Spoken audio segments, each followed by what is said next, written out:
The cessation of the industrial hum did not occur with a bang nor with a whimper, but with a sudden localized deletion of acoustic pressure. For 70 years, the Georgia-Pacific paper mill in Crossett, Arkansas, had generated a baseline vibrational frequency of 60 hertz, a low-register thrum that rattled window panes, synchronized cardiac rhythms, and effectively formatted the passage of time into linear, manageable units. The hum was the operating system of Ashley County. It was the force that kept the wildness encysted beneath the asphalt and ensured that Tuesday followed Monday with rigid bureaucratic inevitability. At 4:17 p.m., the hum stopped. It was a total system crash of the auditory environment. The silence that followed was not merely an absence of noise, it was a positive negative. It occupied the space between the pine trees like a physical solid, heavy and displacing. Harlan Wicks was standing on the shoulder of U.S. Highway 82 when he filled his truck with diesel when the pressure dropped. He did not look at the mill. He did not look at his phone. He looked at the sun. According to the laws of orbital mechanics and the Old Farmer's Almanac, the sun should have been descending toward the timberline, bleeding its usual spectrum of bruised purple and arterial red into the delta haze. Instead, the sun had stopped. It hung suspended at a 45-degree angle, loitering in the sky like a shift worker refusing to clock out. Harlan tapped the face of his wristwatch. The second hand was no longer ticking. It was throbbing. It expanded and contracted in a soft, rhythmic diastole, unrelated to the mechanics of gears or quartz. "That wasn't doing that before," Harlan said. He replaced the nozzle in the pump. The digital display on the gas pump, which usually scrolled through ads for lukewarm coffee and credit cards, was now displayed a static image of a single, unblinking eye. Harlan observed the eye. He observed the stationary sun. He observed a crow flying backwards across the highway, its wings beating in reverse causality. He did not theorize that the county had suffered a silt sleep event. He did not hypothesize that the industrial grid had suffered a catastrophic breaker trip, allowing the absurd field of frequency B to reclaim the territory. He simply acknowledged that the fundamental parameters of Tuesday had been revised without his consent. "It's going to be a long afternoon," Harlan said. He got into his truck, turned the key, and drove away at a sensible speed.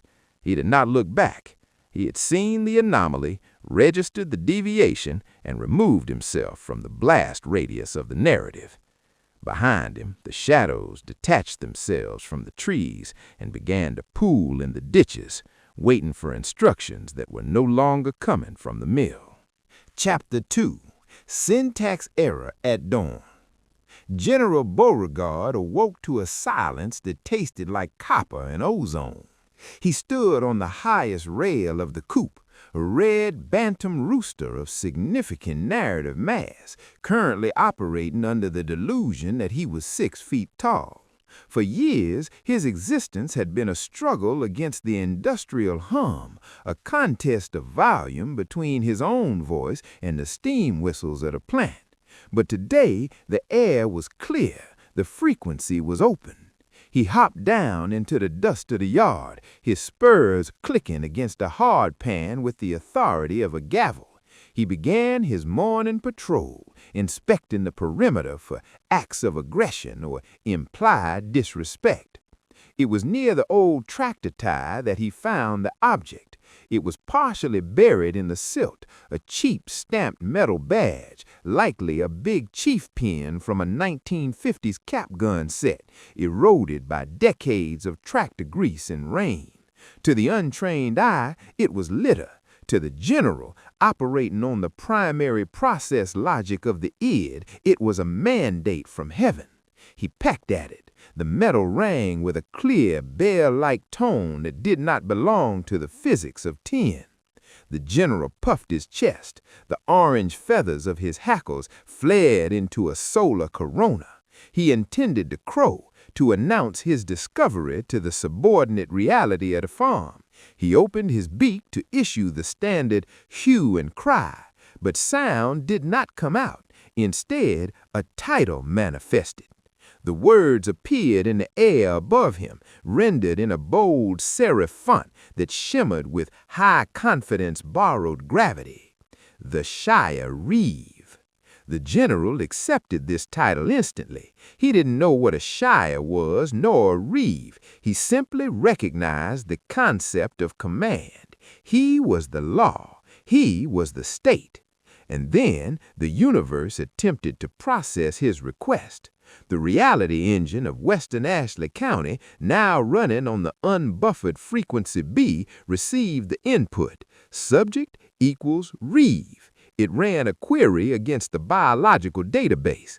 It found the entry for reeve, the female of the species Calidris pugnus, rough, small, cryptic, brown, submissive. The trifold impedance mismatch triggered immediately. There was a sound like a zipper being torn through wet canvas. The general's form violently oscillated. For a microsecond, he was himself, a radiant screaming rooster. In the next microsecond, he was a small, confused, mud-colored sandpiper. Flicker, rooster, flicker, sandpiper. The general felt a sensation of metaphysical nausea. His perspective slammed back and forth between the height of a warrior and the height of a wading bird. His majestic tail feathers vanished, replaced by a stubby practical tail designed for hiding in marsh grass, then exploded back into existence with a pop of displaced air. He looked down at his legs. They were spindly and gray. Pop! They were yellow and spurred. A lesser organism would have succumbed to ontological failure. A lesser organism would have collapsed under the strain of being two contradictory species simultaneously. But General Beauregard was a belief organism, Gen 5. He possessed a citrus metabolism capable of converting contradiction into energy. He simply refused to acknowledge the sandpiper. He planted his feet, currently yellow, momentarily gray, and screamed into the glitch. "I am the auditor of this dirt." The glitch stabilized, resigning itself to a rapid strobe light flicker that gave the general the appearance of a bad hologram. He pinned the badge to his chest feathers, using sheer will. He was the Shire Reeve. The universe could check its own paperwork. He wasn't changing his. Chapter 3. The Cinnamon Posse. The 119 cinnamon-laying hens of the Western Ashley flock were not, by nature, political actors. They were creatures of habit, programmed for scratching, laying, and low-level interpersonal violence involving beetles. However, the self-organizing criticality of the new regime required a bureaucracy. When the general declared himself Shire Reeve, the hens underwent a phase transition. The hue and cry initiated by the general acted as a broadcast signal, overriding their default firmware. They stopped pecking. They stopped clucking. They synchronized. They arranged themselves into a phalanx. Historically, the Shire Reeve was supported by posse comitatus, the power of the county. The system scanned the yard for able-bodied men and found only poultry. It improvised. The hens moved with a terrifying, fluid coordination. They were no longer individuals. They were a group of hundreds, a hive-mind law enforcement entity operating without a code of conduct. They were proactive. They were quality-prone. They were heavily armed with beaks. Their first target was a gopher tortoise attempting to cross the yard toward the compost pile. In the old reality, the tortoise was an innocent bystander. In the new jurisdiction of the Shire Reeve, he was a person of interest, engaged in unauthorized transit. The cinnamon posse flanked him. 3 hens cut off his retreat. 2 hens mounted his shell to conduct a terrorist stop. They tapped his shell aggressively. Tack, tack, tack. The tortoise withdrew into his shell, attempting to surl up, a standard defense mechanism in the pine curtain. The hens did not accept this. They viewed his withdrawal as resisting an officer and failure to comply. They began to audit him. They scratched the dirt around him, looking for contraband. They overturned leaves. They established a perimeter.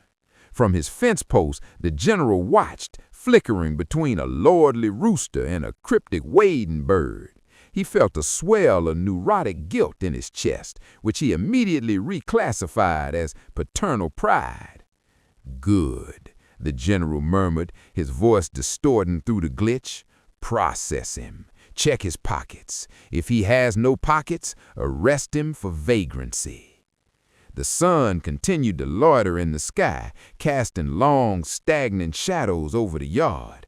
The timeline had liquefied. The physics were broken, but the law, the absurd, tyrannical, poultry-based law, was now absolute. At the edge of the property, where the dirt road met the tree line, a black truck slowed to a halt. The driver did not get out. He simply watched the hands arresting the tortoise, picked up a radio handset, and spoke a single sentence into the static.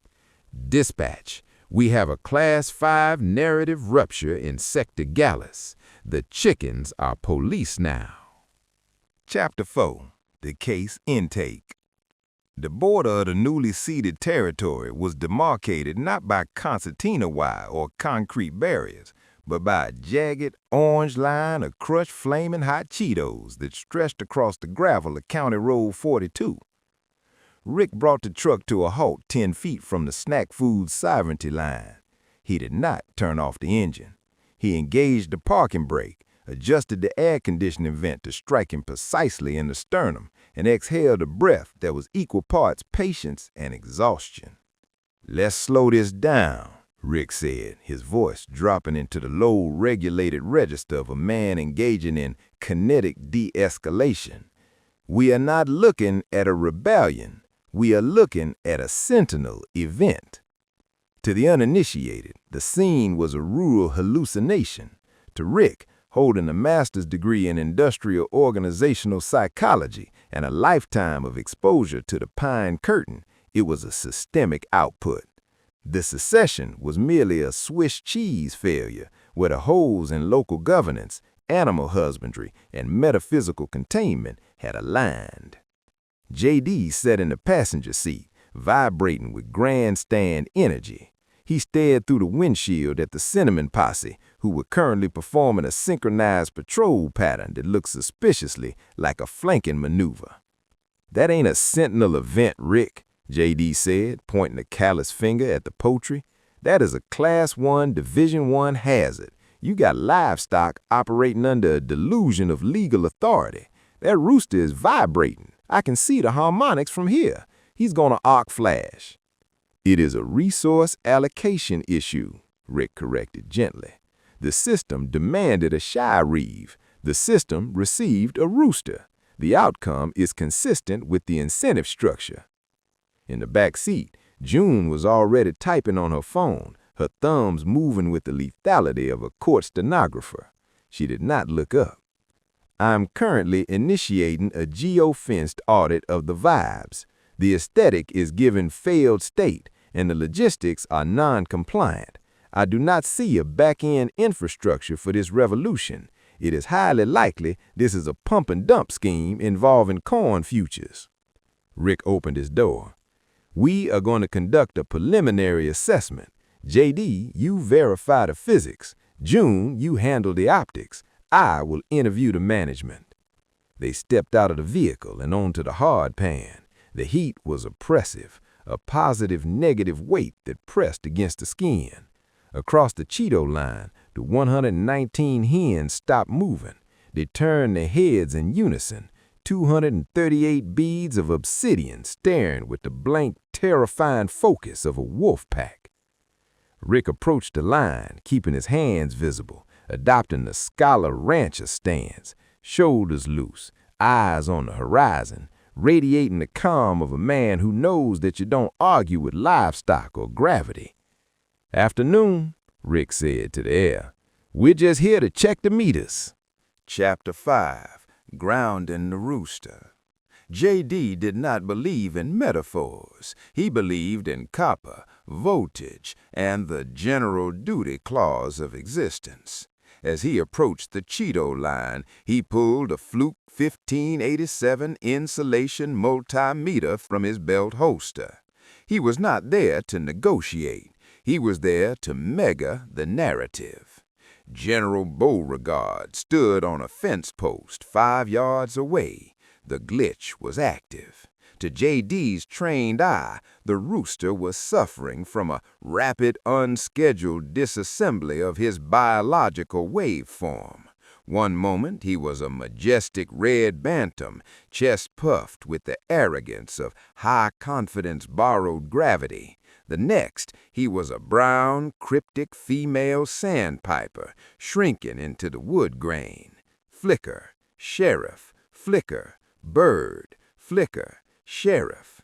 "You got a grounding issue, hoss," J.D. shouted, stepping over the Cheetos. "You are oscillating. You're trying to run a 3-phase ego on a single-phase circuit."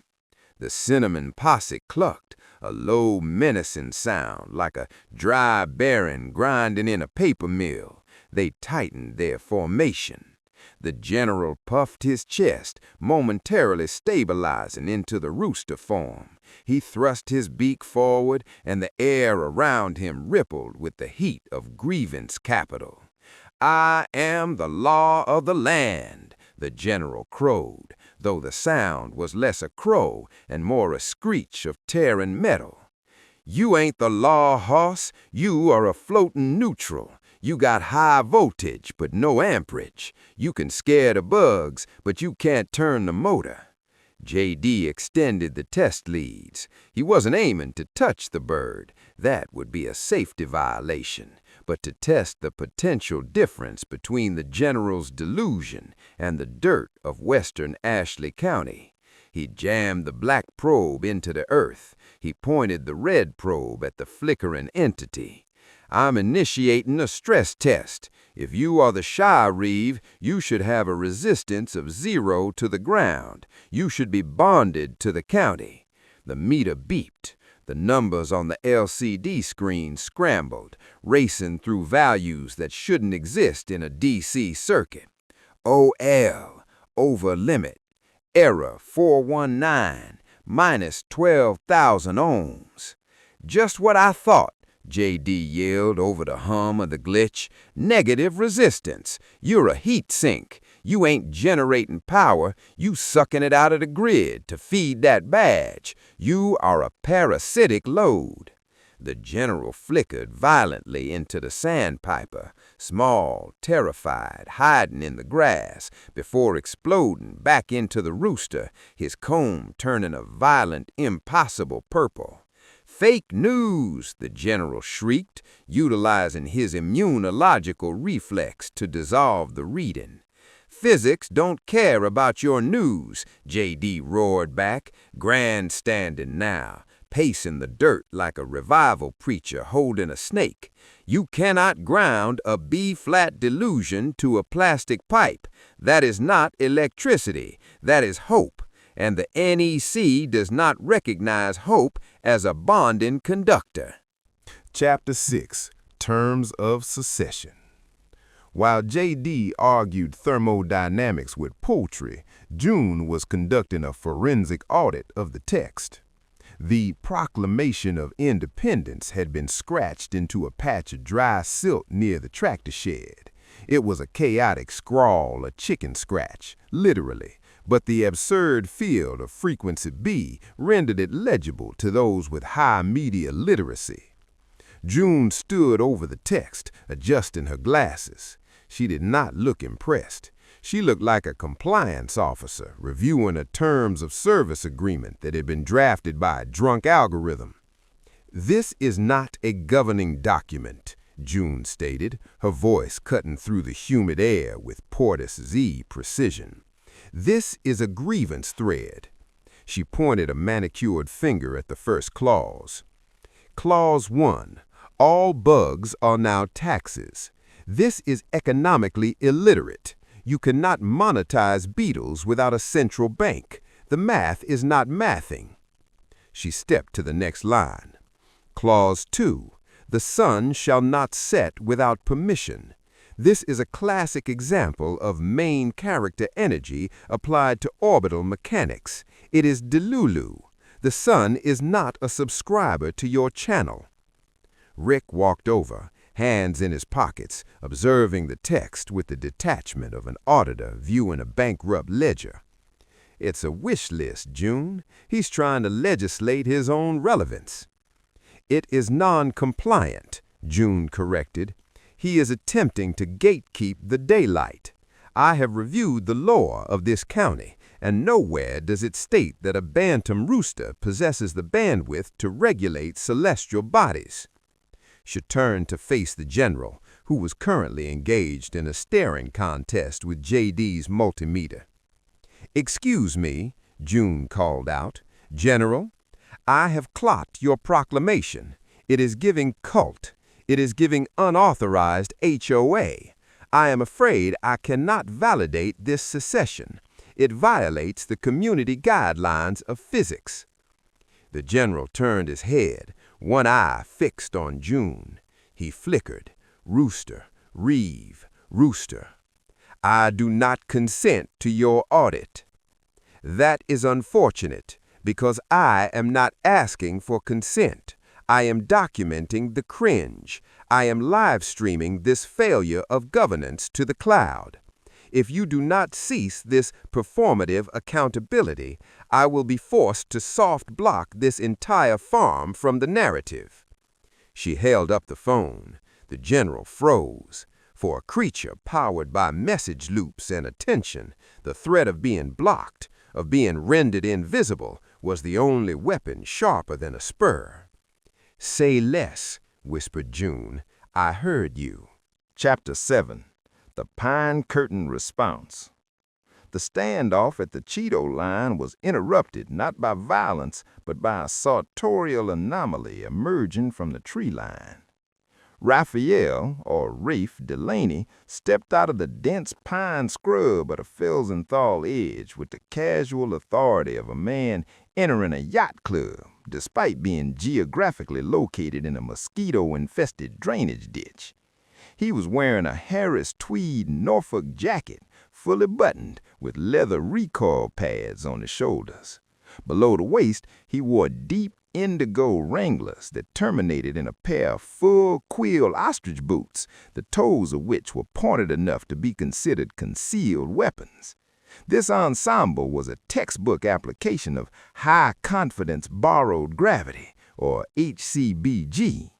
The jacket projected the semiotic weight of the British landed gentry, imperial, structured, and fond of blood sports. The boots projected the lethal volatility of a Sinaloa cartel enforcer. By combining them, Rafe created a narrative shield so confusing that the local reality simply refused to engage with him. He walked past the 119 hens of the Cinnamon Posse. The chickens, sensing a predator who operated on a high tax bracket, parted like the Red Sea. Rafe stopped beside Rick. He adjusted his cufflinks. "Gentlemen," Rafe said, his voice a rich, magisterial baritone that sounded like it was being narrated by Cormac McCarthy, "I see we have a jurisdictional dispute regarding the allocation of dust." "Rafe," Rick nodded, unperturbed, "we have a Class 5 organism attempting a hostile takeover of the county infrastructure. The rooster believes he's the shy Reeve." The general turned his gaze to the fence post. The general was currently flickering between a majestic red bantam and a drab female sandpiper. Most men would have screamed. Rafe merely squinted as if inspecting a flaw in a diamond. "He's suffering from severe narrative drift," he diagnosed. "He's attempting to cash a check that his biology cannot cover. Look at him. He's schmatter. He's metaphysical rags." The general, sensing his authority was being critiqued by a man in tweed, puffed his chest. "I am the state," he shrieked, his voice cracking into a high-pitched peep as he glitched into the sandpiper. Rafe sighed. "You are not the state, amigo. You are a rogue estate manager with a grandiose sense of tenure. I have consulted with La Gerencia. The management does not recognize this secession. You are operating without a permit, and your vibes are insolvent." The general vibrated. The citrus metabolism within him began to convert the insult into pure thermal energy. "I do not recognize the management," the general crowed. "I am the apex. I am the 180. Rafe reached into his jacket and produced a cigar, not to smoke, but to point with. "You are engaging in a high-risk leverage play using borrowed assets. You claim to be the Shy Reeve? Very well. Where's your ledger? Where's the tax revenue? You cannot run a kingdom on ego and bugs. That's a liquidity crisis waiting to happen." The logic was sound. It was frequency A logic, weaponized against frequency C madness. For a moment, the general faltered. The glitch slowed. The sandpiper form looked embarrassed. But then, the general's eyes narrowed. He realized he didn't need to win the argument. He just needed to change the physics. The general threw his head back and issued a sound that was not a crow, but a command string directed at the local meteorology. "Correct!" The sky, which had been a stagnant, loitering blue, instantly bruised purple. A singular, localized thunderhead formed directly above the truck, swirling with the violence of a washing machine on an unbalanced spin cycle. "He's manipulating the barometric pressure," J.D. shouted, grabbing his multimeter. "He's dropping the dew point. He's going short the whole grid." Rain did not fall. It arrived. A deluge of water, heavy and warm as soup, slammed into the dirt road. This was not normal precipitation. This was legacy hydrology. Ancient water that remembered the floods of 1927. The hard-pan dirt of County Road 42 underwent an immediate and catastrophic phase transition. It did not turn into mud. It turned into a non-Newtonian fluid. "Fixotropic," J.D. screamed, scrambling onto the hood of the truck. "It's shear thinning. The vibration from the thunder is liquefying the soil matrix." The truck began to sink. It wasn't just sinking into the earth, it was sinking into the timeline. As the tires submerged, the chrome on the bumper began to rust and unrust in rapid succession. The radio cycled through stations that hadn't existed for 30 years. "We are experiencing silt sleep," Rick announced calmly, holding onto the door frame as the vehicle listed to the left. "The viscosity of the present moment has been compromised. If we sink past the axles, we will be deposited in 1994. "I do not have the bandwidth for the 90s, June said, furiously typing on her phone. The fashion was regrettable and the internet speeds were non-compliant. I am standing on business regarding my refusal to time travel in a vehicle with cloth seats." Rafe, standing ankle-deep in the boiling mud, looked down at his ostrich boots. The mud refused to stick to him, repelled by the sheer cost of the leather. He is using a scorched earth policy, or rather a drowned earth policy. He knows he cannot win a debate, so he's dissolving the floor. The general crowed again. The mud rose. The cinnamon posse floated on the surface, buoyant with rage, paddling in circles around the sinking truck like synchronized shocks. "Stop moving," Rick ordered. "It's quicksand logic. Agitation increases the shear stress. If we fight the narrative, we sink faster. We have to be boring. We have to stabilize the timeline with inaction." The team froze. J.D. held his breath. June stopped typing. Rafe stood perfectly still, looking like a statue of a cowboy erected by a confused British architect. The sinking slowed. The mud gurgled, confused by the lack of struggle. "He's trying to bury the audit. He wants to pull us down into the silt so he can rule the surface without witnesses." Trapped in the waist-deep silt sleep of a Tuesday afternoon that refused to end, Rick did what he did best. He ran the numbers. The situation was absurd, but Rick knew that absurdity was just a data set he hadn't decoded yet. He looked at the general, who was now perched on the highest fence post, preening his feathers while the hens enforced a blockade around the mud pit. "J.D.," Rick said softly, "hand me the clipboard." J.D. fished a waterproof clipboard from the tool bag. Rick uncapped the pen. "We are looking at this wrong," Rick said, writing a formula on the page. "We are treating this as a property dispute. It's not. It's possession charge." "Possession of what?" J.D. asked. "He ain't got no drugs, just a pen and a bad attitude." "Possession of grievance," Rick corrected. "In Arkansas, under Statute 5-64-419, the severity of a trafficking charge is determined by aggregate weight. You don't just weight a pure drug, you weight a mixture. The adulterants count." Rick pointed the pen at the general. "That rooster isn't just carrying his own anger. He is carrying the aggregate weight of the 70-year captivity. The 1955 whistle event broke the song of this place. The general is the adulterant. He has mixed his own ego with the historical trauma of the land." Rick did the math. Mass of ego, frequency C, plus mass of history, legacy hydrology, times indignation factor. "He's carrying a heavy load," Rick murmured. "He's trafficking in a Class Y felony of the soul. He believes that if he screams loud enough, he can restart the song. He thinks the title Shire Reef gives him the authority to arrest the silence." "He's sad?" June asked, looking up from her phone. "Is that what you're saying? The rooster is posting through it?" "It is a trauma response," Rick confirmed. "He is attempting to control the uncontrollable. He misidentifies his internal resolve, his wish for the world to make sense, as external law.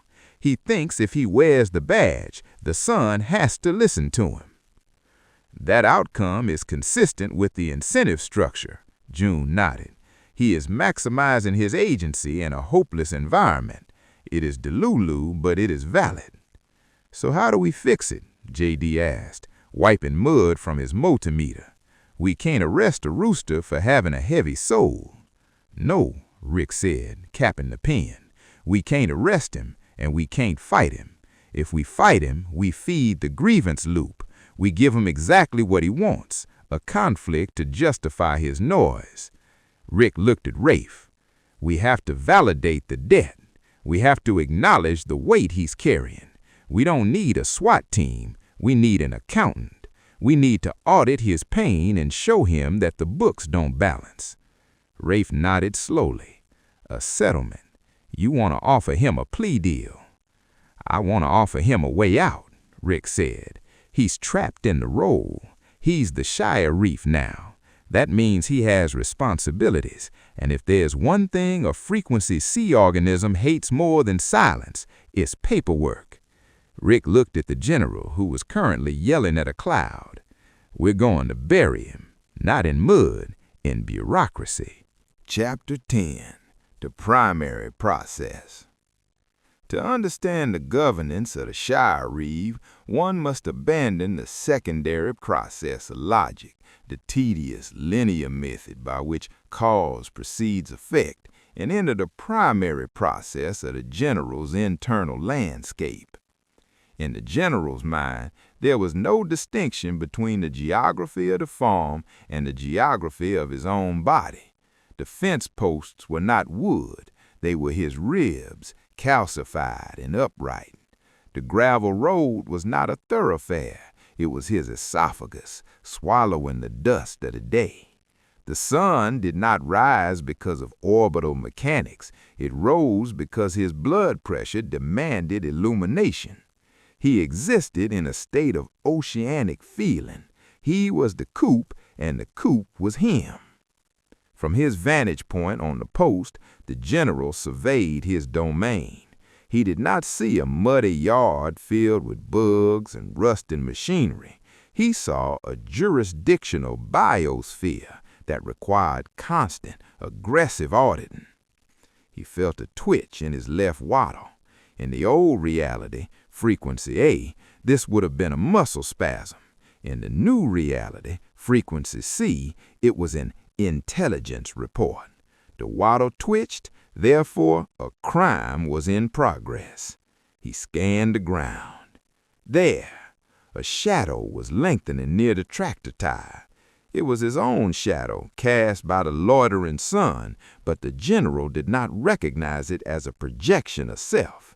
He operated on the narcissistic principle that he was a creature of pure light, therefore he could not cast darkness. The shadow was an intruder. It was a blackout entity, an unauthorized silhouette attempting to graze on his darkness-free soil. The general descended from the post with the grace of a fallen anvil.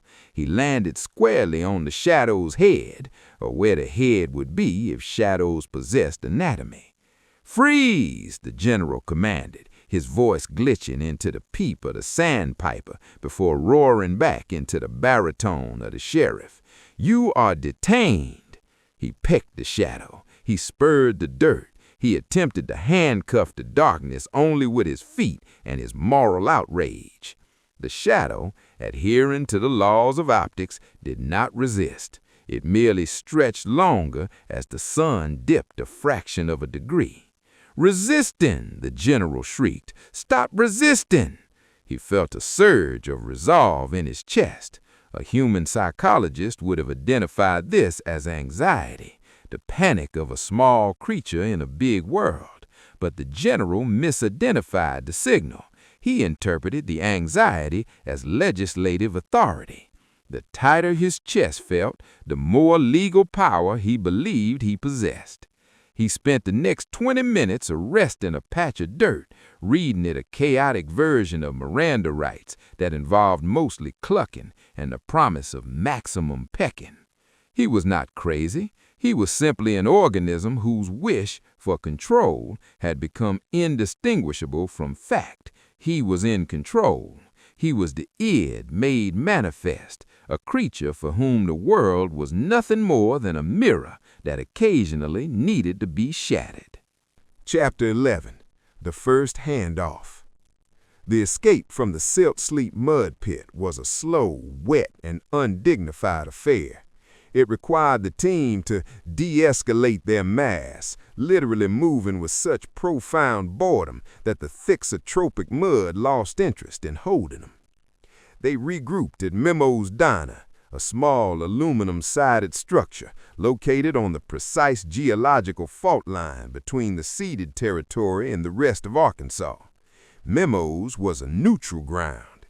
It existed in a frequency overlay where the coffee was always hot, the pie was always pecan, and the laws of physics were treated as suggestions rather than mandates. Rick sat in a booth, scraping 1994-era mud off his boots with a spoon. JD was at the counter, disassembling his multimeter to purge the frequency C static from its circuits. June was in the corner, furiously updating the group's social credit ledger to account for the reputational damage of having been outsmarted by poetry. Rafe Delaney stood by the jukebox, not playing music, but simply leaning against it to lend the machine some of his high-confidence borrowed gravity. "We cannot win a kinetic engagement," Rick said, staring at the mud on the spoon. "The general has home field advantage. The more we push, the more he liquefies the timeline. If we try to take him by force, we'll end up fighting a civil war in a swamp." "He's running on a grievance loop," JD added, blowing into a fuse. "It's a closed circuit. He generates his own heat. You can't trip the breaker because he is the breaker." "The optics are catastrophic," June noted, not looking up from her screen. "The general is winning the narrative war. He has successfully framed us as interlopers and agents of the hum. My audit indicates his approval rating among the insects is 98%. We are being ratioed by beetles." Rick wiped the spoon with a napkin. He looked at Rafe. "This is no longer an interdiction, it's a negotiation. We need a mediator who speaks the language of high-value, low-logic assets." Rick slid the case file, a napkin with some notes on it, across the table to Rafe. "I am handing off the lead. You have the narrative shield. You have the tweed. You have the boots. You are the only one he might recognize as a peer." Rafe looked at the napkin. He adjusted his cufflinks. "You want me to parlay with the rooster." "I want you to validate him," corrected Rick. "He thinks he's a king. Kings don't talk to safety inspectors or electricians. Kings talk to other kings. You need to go out there and out-gravity him." Rafe nodded slowly. "Very well. I shall engage the avian monarch. I will bring the full weight of the Sierra Madre logistics upon his tiny delusional mind." A shadow fell over the diner. It was not the sun setting. It was a blockade. Through the plate glass window they saw them, the cinnamon posse. The 119 hands had left the perimeter. They were surrounding the diner. They stood beak to beak, forming a solid ring of rust-colored feathers. They were not pecking. They were waiting. "He knows we're here," J.D. whispered, "and he's brought the cavalry." Welcome back to the Deep Dive. Today we are strapping in for a journey into the mechanics of breakdown. A really deep one. Oh yeah.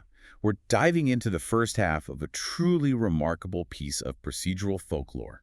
It's called The Great Western Ashley Secession. And we have stacks of sources here. We do. And they detail this regional rupture in Ashley County, Arkansas.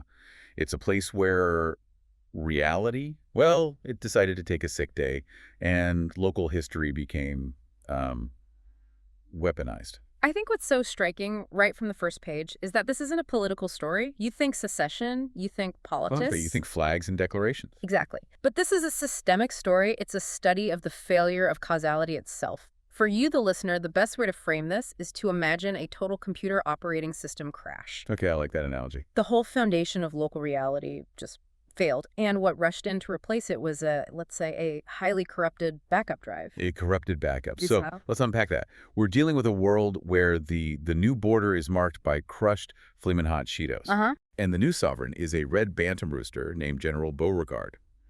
So our mission today is to trace this breakdown from its source in this industrial hum all the way to the standoff that it creates. And to do that, we have to synthesize these core ideas that the sources call the conflicting frequencies. Right. Tell us about the frequencies. Okay, so there are three competing protocols here. You have frequency A, which is industrial logic. It's the old, predictable operating system. Think of it as, Windows 95. It works. It's stable, with a little clunky. Then you have frequency B. This is the raw, unbuffered chaos that takes over when A fails. The sources call it the absurd field. It's just noise, pure static. The blue screen of death. That's a great way to put it. And finally, frequency C. This is the resulting structural absurdity. It's the new, stable, but completely glitched regime that the general leads. It's like the computer rebooted using the corrupted data, and now it thinks a rooster is an administrator. So we need to understand how A failed, let B rush in, and then how that static stabilized into C. That's the mission. The goal isn't just to laugh at the absurdity, although we will. Oh, we will. It's to understand the logic of the absurdity. I love that. Okay, so let's start at the beginning with the failure frequency A. Let's look at the very nature of this secession. The drift and the silence. The sources are really quick to correct a common misconception. This was not a revolution. Yeah. It's defined as a gradual failure of assumption. Right. How does that distinction set the tone for this whole thing? Well, it's a profound difference, and it's critical for understanding why the outside authorities were so completely ineffective. Because they were expecting a fight. They were expecting a fight. Rebellion requires a huge expenditure of energy. People have to organize, meet, print flags. They have to believe in an opposing authority. Right. But the sources note that the secession was just a drift. People didn't stand up and say, we refuse the laws of the state. They simply stopped behaving as though decisions made elsewhere were binding here. So it's not active defiance, it's more like passive obsolescence. Yes, that's it. It's the difference between a deliberate political protest and just, letting your subscription lapse. The state's authority just expired. It expired. The source material calls it order without ceremony. When county officials showed up from the Capitol, they were treated politely, maybe given a slice of pie. Of course. And then sent back toward the highway with directions that were, and I'm quoting, Technically accurate, but spiritually misleading. I love that. So the rules were still on the books, but they just didn't land anymore. They entered a state of institutional drift. The rules were there, but they had no gravity. Compliance just became too expensive, too performative for the locals to keep up the illusion. And that drift was triggered by a physical, systemic failure. The cessation of the industrial hum. This is the moment the old OS loses power. The hum is the ghost in the machine, absolutely. For 70 years, the Georgia-Pacific paper mill generated this relentless, low-level vibrational frequency of 60 hertz. And it wasn't just noise. No, not at all. This was the county's clock, its metronome, its stabilizing gyroscope. It was pure frequency A. So it was actually regulating things. Physically, it rattled window panes, it synchronized cardiac rhythms, and, as the sources put it, it ensured that Tuesday followed Monday with rigid, bureaucratic inevitability. It kept the timeline predictable. Wow. Okay, and then the critical moment, 4:17 p.m. on a Tuesday, Yeah. the hum just stops. The system crashes. What did that sound like? Or I guess a lack of sound. What did it feel like? The sources describe a total system crash of the auditory environment. It wasn't just silence, it was a positive negative. A positive negative. What does that even mean? It was a silence so profound it felt like a physical, solid object displacing the air. Whoa. Think of it as the sound of all the buffering capacity of reality being instantly deleted. When that 60 hertz signal that governor on local physics vanished, the absurd field, frequency B, took over. Instantly. And the immediate consequences are bizarre. They center on this tour guy, Harlan Wicks, on U.S. Highway 82. This is where physics just liquefies. Harlan is our first reliable witness to the error message. He looks up, and the sun has literally frozen. It's loitering at a 45-degree angle. It just stopped moving. The celestial mechanics stopped when the terrestrial hum stopped. And it gets more personal. He looks at his wristwatch. A mechanical, predictable thing. It's not ticking. What's it doing? It's throbbing with an internal rhythmic diastole, a pulse totally decoupled from time. So the concept of time is still there, but the machinery of time has gone rogue. Exactly. And the most powerful image, the shorthand for the whole system failure, is the crows. They're flying backward. Going backwards. Crows operating in reverse causality. The hum enforced the rule that action A must precede consequence B. With the hum gone, that logical progression reverses. And the shadows. The shadows, the dependent variables of light and mass, they literally detach from the trees. They're pooling in the ditches, just waiting for a command signal that's no longer coming from the mill. So frequency A, the industrial logic, was deleted, and the underlying chaos, frequency B, surged forward. It's a clean transition from order to pure, unbuffered randomness. Which is the perfect environment for a strong, localized, and profoundly glitched figure to emerge. The stage is now set for the general. The loss of the hum meant the loss of reality's formatting. And in that format-free environment, the bizarre can become the norm very, very quickly. Okay, so that brings us to General Beauregard, a red bantam rooster whom the sources describe as having significant... The Shire Reeve. And he instantly accepts this concept of command. No hesitation. But the moment he accepts the title, the universe throws a massive syntax error. A huge one. This is the trifold impedance mismatch. This is where the bureaucracy of the new regime immediately starts to tear itself apart. It's a perfect example of frequency B reacting poorly to a structured command. The universe receives the command string Shire Reeve and looks it up in its dictionary. Okay. But there's no functioning political library anymore, so it queries the biological library. And the result it gets back is Calidris pugax, a small, cryptic, submissive, mud-colored female sandpiper. So the title that was meant to convey supreme authority instead translates him into a small, drab, female shorebird. Precisely. And this contradiction causes this horrific reaction called metaphysical nausea. Oh, that sounds unpleasant. The general violently oscillates between the majestic, authoritative rooster and this small, frightened sandpiper, and the sound is key. How's the sound? It's described as a zipper tearing wet canvas. It's the sound of his very being fighting against a misplaced definition. How does he even survive that? Most creatures would just, I don't know, dissolve into paradox. Most would. But the general is identified as a belief organism, Gen 5.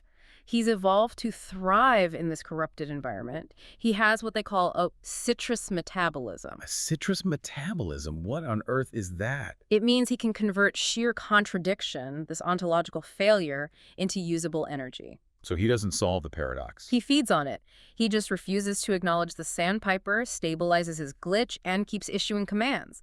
The oscillation becomes this rapid strobe light flicker. Yeah. And that is the birth of frequency C structural absurdity. The system is now running on a powerful high-energy bug that constantly denies its own existence. That's unsettlingly familiar. Isn't it? And to govern, he needs an executive branch, which arrives in the form of the cinnamon posse. A truly terrifying development. The 119 cinnamon-laying hens hear the general's command string, and they undergo their own phase transition. They all change at once. The system scans for posse comitatus, the legitimate power of the county, and it finds the hens. It synchronizes them into a group of hundreds. A hive mind. A hive mind law enforcement entity. And they are proactive, quality-prone, and operating entirely without a code of conduct or ethics. Proactive and quality-prone is the most terrifying description of a bureaucracy I've ever heard, especially when it's applied to chickens enforcing an absurd law. The absence of structure makes their focus pure, efficient enforcement of the general's emo, and they immediately begin auditing the landscape. Which brings us to the unforgettable case of the innocent gopher tortoise. A poor tortoise. Just trying to cross the yard. It gets flagged as a person of interest because it's exhibiting nonlinear movement. You know, it's not heading where the chickens think it should be heading. So it's suspicious. It's subjected to a Terry stop, a brief detention based on reasonable suspicion. And when the tortoise uses its standard millennia-old defense mechanism, it withdraws into its shell to sull up and wait out the danger. The posse immediately interprets this inaction as defiance. Of course they do. They see the ultimate defense mechanism as resisting an officer. Resisting an officer and failure to comply. It's the perfect illustration of structural absurdity. A basic biological function is now a high crime. So what do? The posse initiates a full scratching audit of the dirt around the shell. They're looking for contraband, documents, anything to justify their initial suspicion. And the internal observation from the sources just summarizes the gravity of the whole situation. It does. Dispatch, we have a Class 5 narrative rupture in Sector Dallas. The chickens are police now. And that's the formal recognition that this new glitched operating system is fully operational. It solidifies frequency C. The problem isn't that the chickens think they're police. No. The problem is that the local reality now agrees with them. Okay, so the system is fully operational and terrifyingly efficient. So the old world has to dispatch its own specialized team. The professional IT specialists. Their job is to diagnose and reboot reality. But first, they have to navigate the sovereignty line. Which is a statement in itself. The boundary is this jagged orange line of crushed flamin' hot Cheetos stretching across County Road 42. I have to pause on that visual. Yeah. How do you even conduct a property survey on a line made of snack food dust? You don't. It perfectly symbolizes the high volatility and low fidelity. Dissolved by rain, but Utterly respected by the local regime. completely. Yeah. And the team that arrives to deal with this sentinel event, this catastrophic failure, is perfectly calibrated to apply industrial logic to absurdity. We have Rick, the IO psychologist, Right. JD, the hardware technician, The purist. and June, the data auditor. They're frequency A trying to debug frequency C. So Rick, the industrial organizational psychologist, he doesn't see this as a crime, does he? He sees it as a systemic error. Correct. Rick applies the Swiss cheese model of failure. He sees the rupture as what happens when holes align in, governance, animal husbandry, and metaphysics. A perfect storm of failures. He calls it a resource allocation issue. The system demanded a Shire Reeve, and given the available local resources, it got a rooster. The outcome is consistent with the corrupted incentive structure. It's a management problem. But the most literal attempt to impose frequency A comes from JD, the hardware tech. He is completely uninterested in metaphor. He is our curist. He treats reality as an electrical circuit. And he brings his tools. He brings a Fluke 1587 insulation multimeter. It's a high-end tool, and he uses it to measure the narrative. Okay, for the listener, what does measuring mean? It means checking the resistance and the integrity of insulation in a circuit. You do it to make sure nothing is leaking power or improperly connected. He's trying to find the short circuit in reality. And what does he discover about the general? JD immediately identifies the general as a floating neutral. In electrical terms, that means he has voltage, the capacity for authority and noise, but no amperage, no actual measurable connection to a power source or a ground. So he's all potential, no substance. He's running a three-phase massive ego on a single-phase biological circuit, and JD's solution is simple. Ground him. Prove he's connected to boring, objective reality. But when JD tries to test the resistance between the general's delusion and the actual Earth, the meter doesn't just show infinity. No, it returns impossible readings. The universe rejects the test. The meter shows AL for overload, which is expected. Yeah. But it also shows error 419. Which is? A narrative error message. It means payment required Right. or authentication failure, like a web error. And then there's the truly impossible reading. Negative 12,000 ohms. You cannot have negative resistance in a passive circuit. It's not physically possible. So the rooster is actively subtracting objective reality from the electrical environment. That negative resistance is the proof. The old laws of physics no longer apply in this territory, and JD's diagnosis is the result. The general is a parasitic load, sucking energy from the legacy grid to fuel his delusion. And when the general screeches fake news at him, JD gives the perfect frequency a rebuttal. Physics don't care about your news. You can't ground a delusion to a plastic pipe. The National Electrical Code simply does not recognize hope or ego as a bonding conductor. so the hard-nosed logical approach fails. Because the logic being applied is no longer the primary OS. JD can measure the absurdity, but he can't fix it with a wrench. And this is where June, the data auditor, steps in. She doesn't care about physics or electricity. She cares about compliance, data integrity, and documentation. She audits the rooster's founding documents. She uses Portis Z precision to audit his Proclamation of Independence, which is just, scratches in the silt. What does a data auditor make of that? She diagnoses it as a non-compliant grievance thread with pronounced flop energy. Pulp energy. Clauses like, all bugs are now taxes, she dismisses as economically illiterate. The threat to stop the sun from setting is labeled as main character energy applied to orbital mechanics. Her entire analysis is based on its compliance with known, boring administrative law. She judges the whole operation as delulu. But her threat is arguably the most incisive strategic move yet. How does she propose to defeat a creature powered by ego? She understands that he's powered by attention, by what the sources call message loops. For a belief organism, being ignored is the most dangerous existential threat. So she threatens to soft block him from the narrative. She'll document the cringe. She'll live stream the failure. She will strip the entire secession of the narrative attention it needs to survive. The idea is to make the rooster invisible. Wow. Rendering his commands moot because no one, not even the chickens, will remember he exists. That is the ultimate bureaucratic weapon, administrative shaming. And it works, doesn't it? The general momentarily freezes. She hit the weak spot. Visibility is his true power source. She did, but it's not enough to dislodge him. Right. The attempts to ground him with logic and shame have failed. So the stakes escalate with the arrival of a new figure, Raphael Rafe Delaney, Rave. who doesn't use logic. He uses high-confidence borrowed gravity. HCBJ. Rafe doesn't try to reason with the rooster. He simply asserts a higher, more confusing authority. His power is entirely sartorial. It's in the clothes. What's he wearing? He arrives in a Harris tweed Norfolk jacket, which signals structured imperial authority, but he pairs it with ostrich skin boots. Which signals? High risk, lethal volatility, and very expensive taste. The combination is so confusing, it breaks the local absurdity. It creates a narrative shield. The local reality frequency C just can't process it. It can't file him under any known category. And the Cinnamon Posse, the hyper-efficient chicken police, they part like the Red Sea. They just sense a higher, more confusing tax bracket of authority. They understand hierarchy. And Rafe broadcasts an overwhelming, almost unreadable hierarchy. And Rafe's diagnosis is immediate and cutting. He calls the general's regime severe narrative drift. He does. He tells the general he's attempting to cash a check his biology can't cover. Rafe brings the weaponized frequency, a logic of finance, into it. Right. Where's your ledger? Where is the tax revenue? You cannot run a kingdom on ego and bugs. That is a liquidity crisis.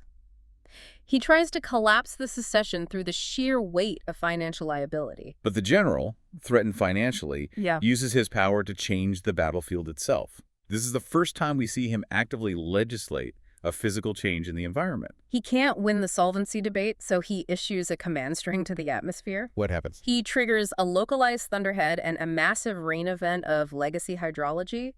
This is historical rain. It carries the accumulated weight of past grievances, not just water. And this leads to the terrifying silt sleep event.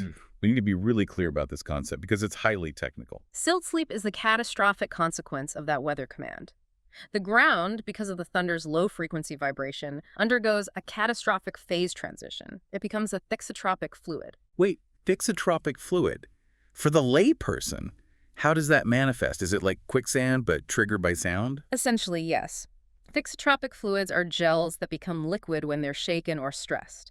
The thunder provides the constant rhythmic stress needed to liquefy the soil matrix. And the team's truck starts sinking. It starts sinking into the ground, but it's worse than that. The sources note the truck is risking temporal deposition in 1994. 1994. The geographical collapse is mirrored by a chronological collapse. The general isn't just controlling the weather, he's controlling the timeline. He's sinking them into the past. That's terrifying. And Rick, watching this catastrophic collapse, has this desperate frequency or realization. What is it? If we fight the narrative, we sink faster. We have to be boring. We have to stabilize the timeline with inaction. They realize high-confidence action only accelerates the absurdity. And trapped in the sinking mud, Rick has his truly profound aha moment. This is where he finally figures out the ultimate source of the general's power. This is the absolute core intellectual discovery of the entire narrative. We have to spend time on this. He frames it as a possession charge and identifies the trafficked asset as grievance capital. Yes. Rick performs a calculation. The general isn't fueled by biological energy or charisma. He is fueled by the aggregate weight of the 70-year captivity. The 70 years that the industrial hum was running. So, yeah. 70 years of suppressed local anxiety, environmental degradation, swallowed anger against the mill and the capital. All of it. That unspoken, unaddressed historical debt of the community, the trauma of being subservient to the mill's 60 hertz signal, it didn't just disappear. It became a tangible, physical asset. An asset that the general, the glitch, was capable of processing and wielding. Rick identifies this as a Class Y felony of the soul. The rooster is a trauma response that has been misidentified by the community as legitimate external law. So he's not a dictator. He's an emotional accountant. He's laundering the county's historical debt through his ego and manifesting it as power. And this entirely dictates their strategic shift. They cannot fight him with logic or force because that aggression just feeds the trauma. They have to treat him as an accountant. Exactly. They have to validate the debt that he claims to represent and then bury him in the one thing that will repel him. Bureaucracy. The solution isn't to kill the glitch. It's to force the glitch to file tax forms. The ultimate boring weapon of Frequency A is paperwork. And that's their only chance for stabilization. And they eventually escape the silt precisely because of this realization. They de-escalate their mass. Oh. They move with such profound boredom and lack of engagement that the mud, the physical manifestation of the general's emotional power, loses interest in holding them. Boredom saves them from the timeline collapse. Incredible. Okay, so that strategic shift takes us to the final moments of this first half of the story. But before they regroup, we get this terrifying look inside the general's mind. It's governed by primary process logic. Yes. Since the system has crashed and rebooted, the general has no sense of boundaries. He exists in a state of oceanic feeling. His ego and the geography of the farm are indistinguishable. He is the law, and the farm is his body. That's it, which leads to the unbelievable anecdote where he arrests his own shadow. His own shadow? For what? For being a blackout entity trespassing on his darkness-free soil. The shadow, of course, is a physical impossibility of his own making, a product of the sun being stuck at 45 degrees. Right. But he interprets his own internal anxiety, his fear of the dark or the unknown, as external legislative authority. He's using his own neurosis to justify police action. It's pure structural self-contradiction. Having escaped the physical manifestation of his power, the team retreats to Memo's diner.